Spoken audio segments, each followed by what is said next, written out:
அடிக்கடி மௌத்தை நினைச்சா அவ்வளோ சீக்கிரமா மௌத்து வராதான்.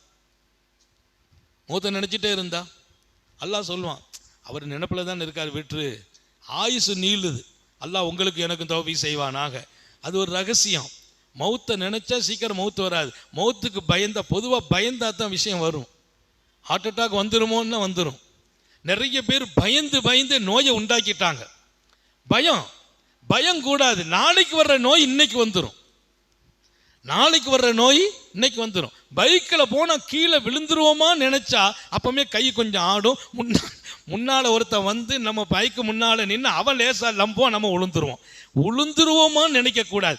பயம் என்பது வருவதற்கு முன்பு நம்மை வீழ்த்தி விடும். அல்லாஹ் பயத்திலிருந்து பாதுகாப்பானாக. அல்லாஹ் குர்ஆன் ஷரீஃபில் சொல்றான், உங்களை நாம சோதிப்போம். சோதனைங்கிறது காசை எடுத்தும் சோதிப்போம், பிள்ளைகள் எடுத்தும் சோதிப்போம், பொருளாதாரத்தில் குறைவு உண்டாக்குவோம் எல்லாம் சொல்லிட்டு முதல்ல சொன்னா பயத்தை கொடுத்து சோதிப்போம்னா.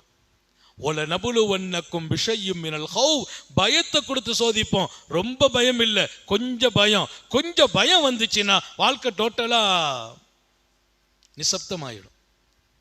பள்ளிவாசலுக்கெல்லாம் வர முடியாது.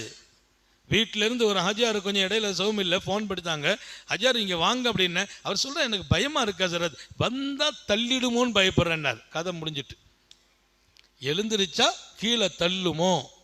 ஒரு தடவை தள்ளிச்சான், தஹஜ்ஜத்துக்கு எழுந்திருக்க ஆளை தள்ளி இருக்கு, அதோட முடிவு பண்ணிட்டாரு, நம்ம எழுந்திருச்சா கீழே தள்ளும். நான் சொன்ன அந்த எண்ணத்தை தூக்கி கீழே போட்டுருங்க. உங்களுக்கு தள்ளுற நோய் இல்லை, தள்ளுமாங்கிற பயம்தான் பெரிய நோய். அந்த நோய் ஆபத்தானது. ஹதரத் முஹம்மது ரசூலுல்லாஹ், அல்லாஹ் ஒரு மனிதனை சோதிக்கிற போது பயத்தை கொடுத்தும் சோதிக்கிறான்.